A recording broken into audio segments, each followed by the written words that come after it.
এক নম্বর আল্লাহ বলেন, আমি আল্লাহ সুদকে নিশ্চিহ্ন করি। সুদ এটাকে আমি আল্লাহ নিশ্চিহ্ন করি, ধ্বংস করে দিই। দুই নম্বর আল্লাহ বলেন, আয়ুরবিস সাদাকাত, যেটা সদকা, দান, জাকাত, মানুষের সহযোগিতায় আমরা যে সাহায্যের হাত বাড়িয়ে দিই, আল্লাহ বলেন এই দানকে আমি আল্লাহ বাড়িয়ে দিই। সুবহানাল্লাহ। আমরা তো অধিকাংশ সময় সবাই রমজান মাসেই জাকাত দিয়ে থাকি। তো যার ক্যাশ 50 লক্ষ টাকা আছে, সে চিন্তা করে আমি যদি 1 লক্ষ টাকায়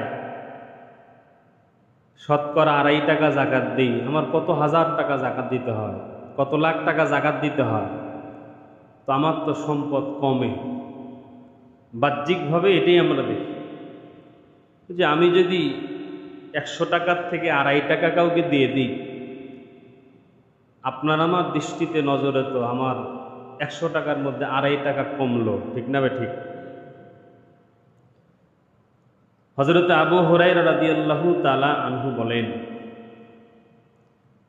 যে যখন মানুষ কোনো হালাল বস্তু দান করে,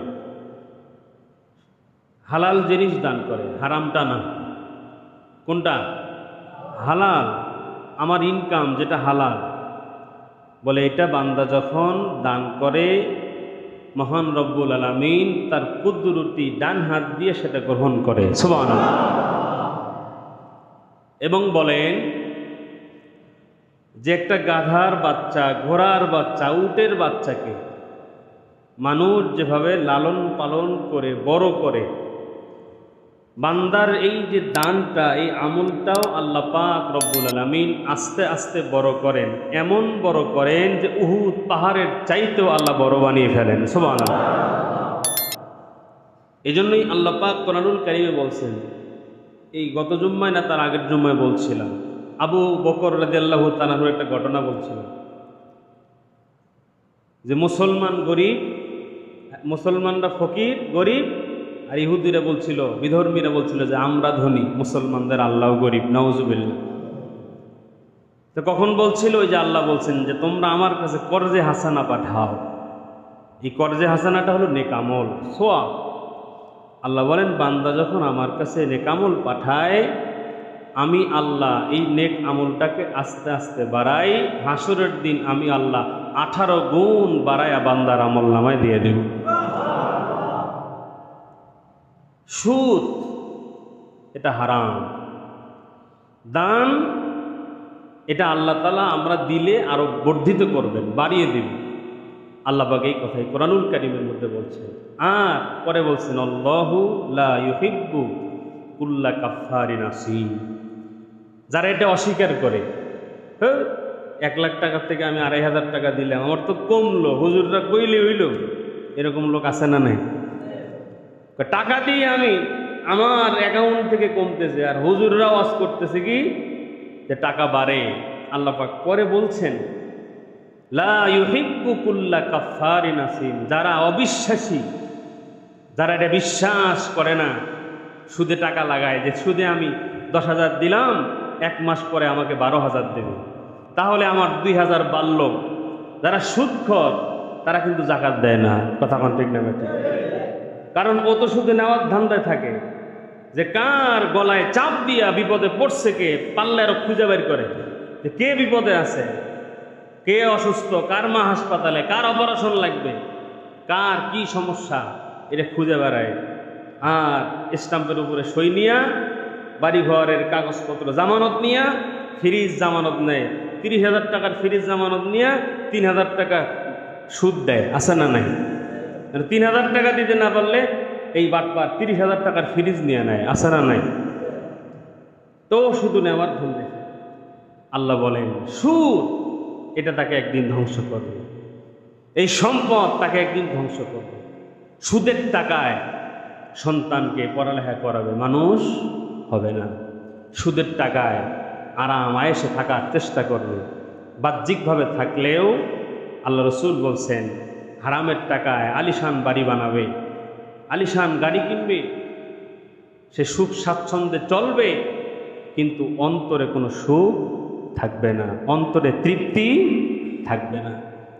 এজন্য ভাই হারাম পথ ছেড়ে দিই। শুধু সুদ না, এক কথায় হারাম যত পথ আছে, ঘুষ বলেন, আর একজনের জমি দখল করা বলেন, আর একজনের সম্পদ আত্মসাৎ করলাম, মানুষকে ধোঁকা দিয়ে বোকা বানায় কিছু নিজে হাসিল করলাম।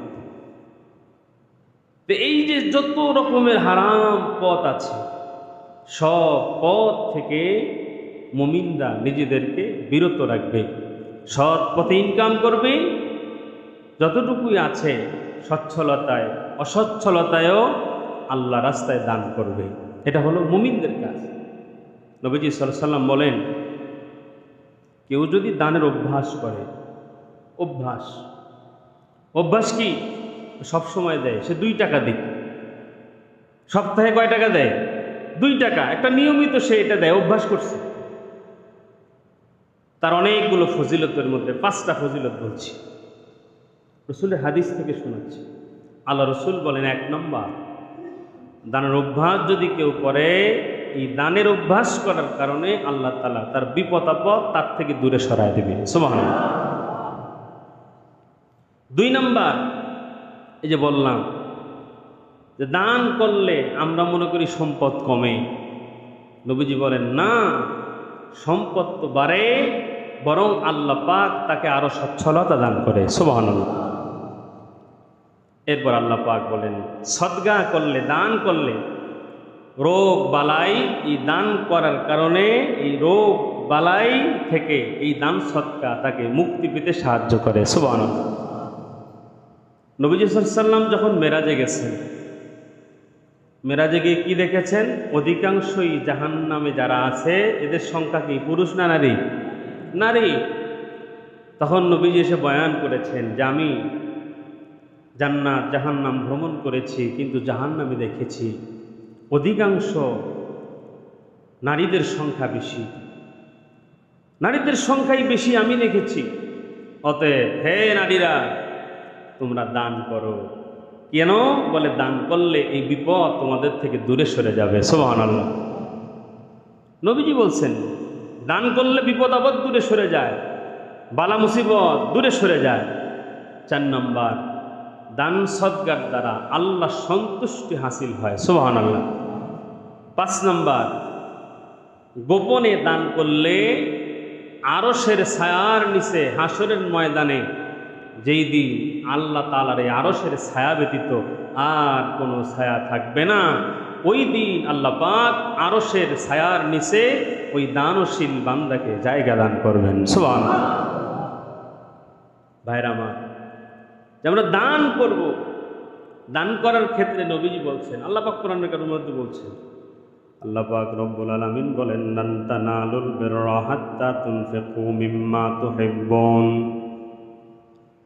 ও দুনিয়ার মুসলমান ইমানদার আল্লাহর গোলাম, আল্লাহ পাক রব্বুল আলামিন বলেন, যতক্ষণ পর্যন্ত তোমরা তোমাদের প্রিয় বস্তু, তোমাদের প্রিয় জিনিস দান না করবে, ততক্ষণ পর্যন্ত তোমরা এর নেকি সওয়াব পাবে না। একটু খেয়াল করেন, আল্লাহ পাক রব্বুল আলামিন বলছেন, লান তানালুল বিররা হাত্তা তুনফিকু মিম্মা তুহিব্বুন। এরে আমার গোলাম, যখন তুমি দান করবে তখন তুমি তোমার প্রিয় জিনিসটা দান করো। তার মানে কথার কথা বোঝানোর জন্য বলছি যে আমি যখন মসজিদের টাকা দান করব, সব থেকে ছিঁড়া টাকাটা দান করব, তাইলে সব বেশি। জোরে বলেন না।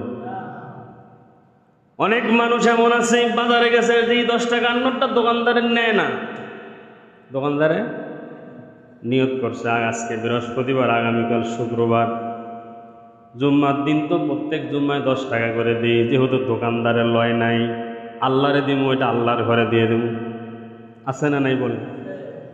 এই যে তার টাকা গুনে একদিন আমাকে বলতে, হুজুর একটু ওয়াজ করে দেন, ছিঁড়া টাকা না দেয়। দুনিয়ার মুসলমান ইমানদার আল্লাহর গোলাম, আমরা যখন একজনকে কিছু দান করব, দিব, যেই জিনিসটাকে আমি ভালোবাসি ওই জিনিসটাকে আর একজনকে দেওয়ার অভ্যাস করি। এই জন্য আল্লাহ পাক রব্বুল আলামিন বলছেন লান তানালুল বিররা হাত্তা তুনফিকু মিম্মা তুহিব্বুন।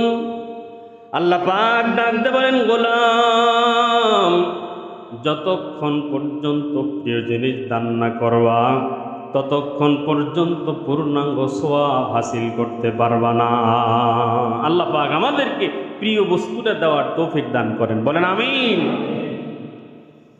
দুনিয়ার মুসলমান ইমানদার আল্লাহর গোলামেরা, আল্লাহর নবীর কন্যা ফাতিমা, তার বিবাহের সময়ে তার জন্য একটা জামা বানানো হলো, নতুন কামিজ বানানো হলো।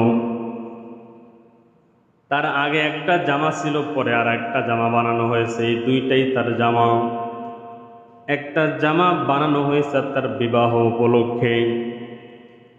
ঘরে দরওয়াজে এক ভিক্ষুক এসে বলতেছে যে আমাকে একটা জামা দিবেননি, জামা, পুরাতন জামাও যদি হয় তো আমাকে একটা জামা দেন, আমার একটা জামা বড় প্রয়োজন। ফাতেমা চিন্তা করলেন, সে তো পুরান জামা চায়, তো আমার তো একটা নতুন জামা আছে, আমি আমার পুরান জামাটা দিয়ে দেই।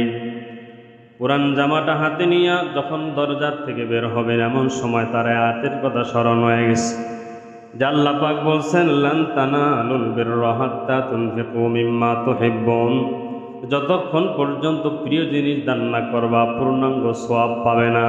তো আমার কাছে দুইটা জামা, একটা পুরাতন একটা নতুন। তো আমি যদি পুরাতন জামা দিই তো প্রিয় জামা দেওয়া হলো না, আর প্রিয় জামা যদি না দেওয়া হয় আল্লাহর কাছে পূর্ণাঙ্গ সওয়াব পাবো না। এটা তো হতে পারে না। পুরাতন জামা রাইখা বিবাহের জন্য বানানো নতুন জামা ভিক্ষুককে দান করে দিয়েছে। দুনিয়ার মুসলমান ইমানদার আল্লাহর গোলাম, এই জন্য আর এক ঘটনায় আসছে, ফাতেমা তার এক ধনী বান্ধবীর বিবাহে যাওয়ার জন্য জামা নাই। ধনী মানুষের অনুষ্ঠানে যাওয়ার জন্য তো ভালো পোশাক প্রয়োজন হয়। এক হিন্দু মেয়ের সঙ্গে ফাতেমার বন্ধুত্ব স্থাপন হয়েছিল। লম্বা ঘটনা, ওইদিকে আমি যাব না, শুধু বোঝানোর জন্য বলছি। ওই ইহুদির কন্যা, হিন্দুর কন্যা, ওই কন্যার বাবা শর্ত দিয়েছিল, সে যদি নতুন ভালো জামা কাপড় চোপড় পরে আসতে চায় তাহলে তুমি তাকে দাওয়াত দিতে পারবা। কারণ ওই ইহুদির কন্যা বাবাকে বলছে যে ফাতেমা যদি আমার অনুষ্ঠানে না আসে আমি বিবাহ বসবো না। এই শর্ত যখন লাগায় দিছে, এখন তো বাধ্য হয়ে গেছে। ফাতেমাকে দাওয়াত দিয়েছেন। এখন বান্ধবী ফাতেমারে ডাক দিয়ে বলছেন, আমার বাবা তোমাকে অনুষ্ঠানে আসার জন্য অনুমতি দিয়েছেন, কিন্তু শর্ত হলো ভালো জামা পরে আসা লাগবে। এখন ভালো জামা, নতুন জামা পাবে কোথায়? ফাতেমা রাত্রেবেলা তাহাজ্জুদের নামাজ পড়িয়া দুনিয়ার মুসলমান আল্লাহ তাআলার দরবারে এমনভাবে দোয়া করে কান্নাকাটি করেছেন, আমার আল্লাহ ফেরেশতা দিয়া জান্নাত থেকে পোশাক পাঠিয়ে দিয়েছে। একদিক দিয়ে নতুন জামা আল্লাহর রাস্তায় দান করে দিয়েছেন আল্লাহ পাক, আরেক দিক দিয়ে জান্নাতি পোশাক দিয়ে দিয়েছেন। সুবহানাল্লাহ।